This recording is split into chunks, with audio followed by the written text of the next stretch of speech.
गुरुजी प्रणाम।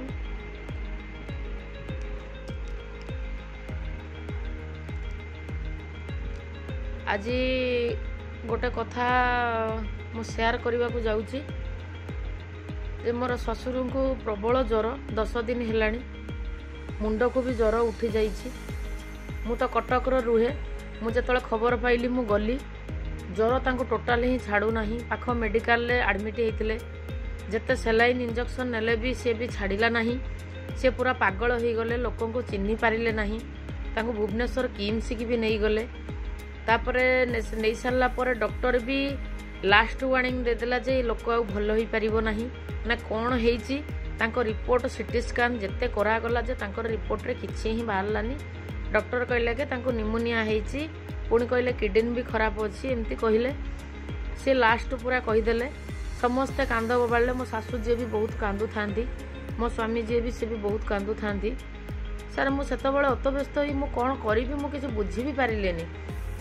मुंडरे से जिनस मुझी तो नहीं न थाए। तथापि मुझीटा मोर मन थिला ये पाठ्यक्रम जी मोर मन थिला मो हाथुनी सिंबल और आकाशवा सिंबल मु ड्र कली। ड्र कला परे मु एंजेल को प्रार्थना कली। प्रार्थना करी तांको मुंड ऊपर हाथ रखिली। हाथ रखी सारा परे से आपण विश्वास करेनि 10-15 मिनिट जाइए मो ससुर हठात उठिकी बसिले। हठात उठिकी बसिकी माने मो स्वामी को खोजिले आउ नातुणी को खोजिले। आमे आश्चर्य हो गलु। जो लोक माने होश फेरु नथिला माने अनौ नथिले ठीक से उठिकी बसिले। बसला पर आमे पचारलु बापा आपण को देह भल लगुच तो से कहले हाँ मोर कौन है मोर तो किसी है। डॉक्टर को डाकिलु। डॉक्टर कहले एटा तो आश्चर्य कथा एंकर तो बीपी भी माने पूरा माने हाई अच्छी। बीपी हाई हो जाइए जोटा कि तांकर हार्ट भी फंक्शन एते होउनी। आउ एते शीघ्र ज्वर केमिति छाड़ीगला। तांको चेकअप कले। चेकअप कर सारा पर कहले ना सी कहले जे आउट ऑफ डेंजर बोली कहले। तापर आमे सेठू मन खुशी है। सी कहले एटा आश्चर्य प्रकार कथा एटा केमती है। तांको छाती रे भी सेटा की मेसिन सेटा कोन बीपी मेसिन ना कोन सेटा लागी थिला जोटा कि से निश्वास प्रश्वास नबारे भी तांको असुविधा होउतला। तांको भी ऑक्सीजन दिया हितिला। सब प्रकार से ऑक्सीजन काढ़ी की ही बसिचंती। आमे तांको कहिलु बापा एमती कोन पई कहले ना मो देह पूरा फिट अछि मते भलो लागुची। सेठू आमे खुशी हो गलु। खुशी हो गला पर डॉक्टर कहले एटा आश्चर्य कथा एटा केमती प्रकार हैला। सेठू मो स्वामी तो जानी थे पाठ्यक्रम करुच्ची बोली। से मो स्वामी कहले जे नाई तमे कौन कल। मु कहली हाँ एमती एंजेल को सिंबल ड्र कली आउ एंजेल को कृपारू बापांकर आज भल हो गला। सेटा आउ आमे काहाकू मु आउ काहाकू किछि कहली नाही। के विश्वास करिवे कि न करिवे मु कहलिनी। सेठू मो स्वामी ही जानती। सेठू आमे डिस्चार्ज ही पळी आसिलु जोटा कि से माने मो ससुर को आईसीयू रे नेकी रखिथिले। आईसीयू रे नेकी पुरई थिले। प्रति गोटे दिनर चार्ज 22,000 कहले। तेणु करिके से जिनस माने आमे पूरा बंची गलु। सर आपण को कोटि कोटि प्रणाम। माने आपण को जेते प्रकार कहले भी से कथा माने सरीब नाही कि आमे से कथा भाषा रे मो सर कहि भी पारुनी। सेटा सबु बेले पई सर एंजेल को मु डाकुची आपण को से एमती माने असीमित माने अमर बर दियंतु जोटा कि दीर्घायु करंतु। आपण आम साथी रे सेमती रही थांतु। सबुदिन आमको एई भली रास्ता देखई थांतु। मो जीवन सारे प्रथम थर पई आपण को भली गुरुजी मु पाइची। मो बापा तो एक्सपायर करी जाइचंती।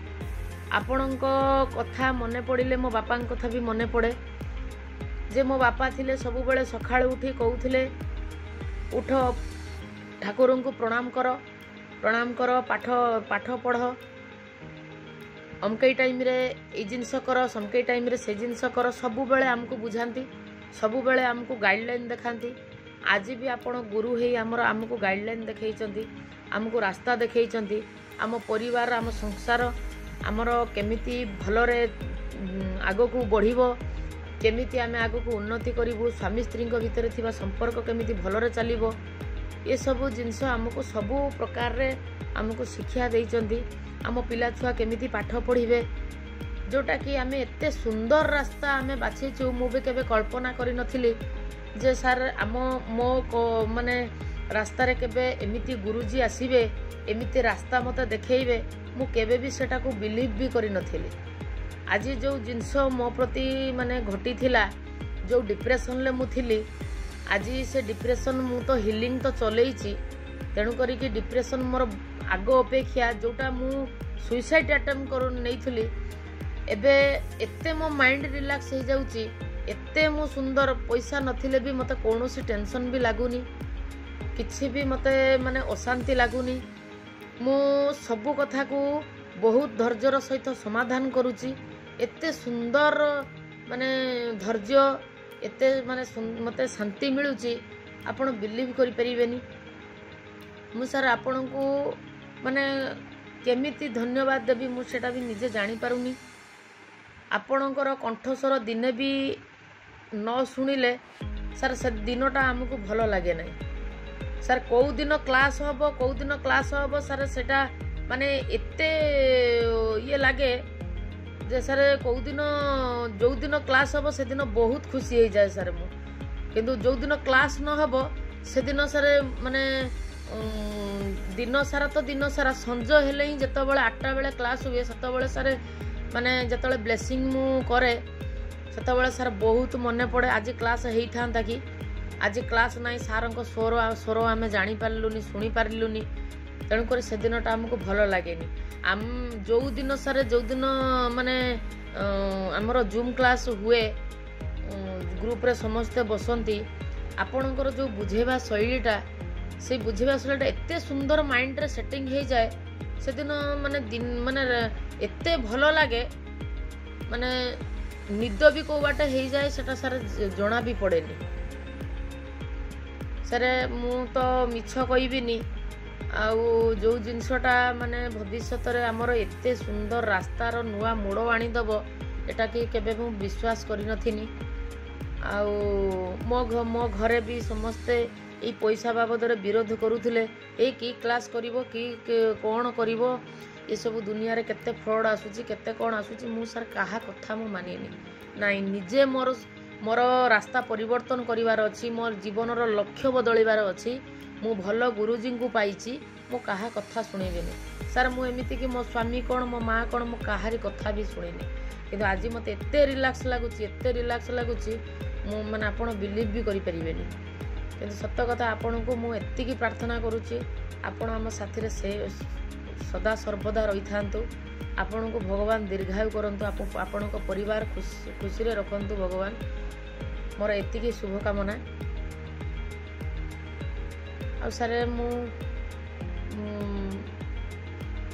ଆହୁରି ତ କ୍ଲାସ୍ ଆଗକୁ ତ ଅଛି ସାର୍। ମୁଁ ତ ହିଲିଂ ବି ଷ୍ଟାର୍ଟ କରିଛି ସାର୍, ମୋର ଚାଲିଛି। ଆଉ ଯାହା ଯାହା ମୋର ନୂଆ ପରିବର୍ତ୍ତନ ଆଣିଦେବ ମୁଁ ଭିଡ଼ିଓରେ ସେୟାର କରିବି ସାର୍। ଆଜି ଏତେ ବଡ଼ ଖୁସିର ଦିନ, ମୋ ଶ୍ୱଶୁର ଭଲ ହେଇଗଲେ ସାର୍, ମୁଁ ମାନେ ଧନ୍ୟବାଦରେ ସାର୍ ମୋ ପାଟିରେ ସ୍ପିଚଲେସ୍ ହେଇଯାଉଛି, ମାନେ ମୁଁ କିଛି ବି କହି ବି ପାରୁନି। ଆପଣ ମୋର ଗୁରୁଜୀ ନୁହନ୍ତି, ମୋ ବାପା ବି ମଧ୍ୟ। ମାନେ ଆପଣ ଏତେ ସୁନ୍ଦର, ଏତେ କମ୍, ମାନେ ଗୋଟେ ବଡ଼ କଥା ହେଉଛି ଆପଣ ଏତେ କମ୍ ଆମାଉଣ୍ଟରେ ଆମକୁ ଏତେ ସୁନ୍ଦର ଘଣ୍ଟା ଘଣ୍ଟା ଟାଇମ୍ ଦେଇ ଆମକୁ ଏତେ ସୁନ୍ଦର ଭାବରେ ବୁଝାଉଛନ୍ତି, ଯେଉଁଟାକି ଆମ ମୁଣ୍ଡରେ ପୁରା ସେଟିଂ ହେଇକି ରହିଯାଉଛି, ଯେଉଁଟାକି ଆମେ ସେ ପାଠ ଦ୍ୱିତୀୟ ଥର ବି ପଢ଼ିବାକୁ ପଢ଼ିବାକୁ ବି ଆଗକୁ ଯାଉନୁ। ସେ ପାଠ ସଡନ୍ଲି ମୁଣ୍ଡରେ ରହିଯାଉଛି। ତେଣୁ କରିକି କେମିତି ଆମେ ସଡନ୍ଲି ଗୁରୁଜୀଙ୍କ କଥା ମାନେ ଆମେ ଏଇଟା କରିବୁ, ସକ୍ସେସ୍ ହେବୁ, ସେ କଥାରେ ଆମେ ଆଗକୁ ପୁରା ଜାରି ରଖିଛୁ। କିନ୍ତୁ କୌଣସି ବି ଗୋଟେ ସାଧାରଣତଃ ଗୋଟେ ଗୁରୁଜୀ ହେଲେ ବି ଗୋଟେ ପିଲାଙ୍କୁ ପାଠ ପଢ଼େଇଲେ କି ଅନ୍ୟ କ୍ଷେତ୍ରରେ କେହି ବି ମାନେ ଏତେ କମ୍ ପଇସାରେ ଏତେ ସୁନ୍ଦର ଭାବରେ ଟାଇମ୍ ଦେଇ ସେ ବୁଝେଇବେ ନାହିଁ। ସେ ପଇସା ନେବେ, ବାସ୍ ପଇସା ନେଇ ଏମିତି ସେମିତି କହିଦେବେ, କିଏ କ'ଣ କଲେ କି ନ କଲେ ସେଟା ବୁଝିବେ ନାହିଁ। କିନ୍ତୁ ଆପଣ ସେଟାକୁ ବୁଝାଉଛନ୍ତି, ରିପିଟ୍ ବି କରୁଛନ୍ତି, ପଚାରୁଛନ୍ତି, ପ୍ରାଇଜ୍ ଅପସନ୍ ବି ରଖୁଛନ୍ତି, ମାନେ ପିଲାଙ୍କୁ ମାନେ ଆମକୁ ଆଗ୍ରହ ବଢ଼ାଇବା ପାଇଁ, ଆମର ଇଣ୍ଟରେଷ୍ଟ କେମିତି ଆସିବ, ଆମେ କେମିତି ସକ୍ସେସ୍ ହେବୁ। ତେଣୁ କରିକି ଆପଣ ମାନେ ଲୋକ ତ ଆଜିକାଲି ଦୁନିଆରେ ସମସ୍ତେ ସ୍ୱାର୍ଥପର। ତେଣୁ କରିକି କାହାର ପଇସା ବଡ଼ ତ କେଉଁ ସ୍ୱାର୍ଥ ରଖିକି ସେମାନେ କାମ କରୁଛନ୍ତି। କିନ୍ତୁ ଆପଣଙ୍କ ହୃଦୟ ଏତେ ନିର୍ମଳ, ଏତେ ସ୍ୱଚ୍ଛ, ଆମକୁ ଏତେ ସୁନ୍ଦର ରାସ୍ତା ଦେଖାଉଛନ୍ତି, ମାନେ ସେଟା ସାର୍ ମୁଁ